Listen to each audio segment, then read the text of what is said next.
Had no money to pay the taxi driver, so I paid in a different way. I was on a night out with friends and pretty drunk.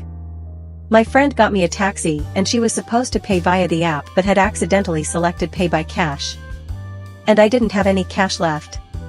Well, I only realized this halfway back. I brought it up to the driver and asked what to do. He was a bit annoyed but still understanding. He suggested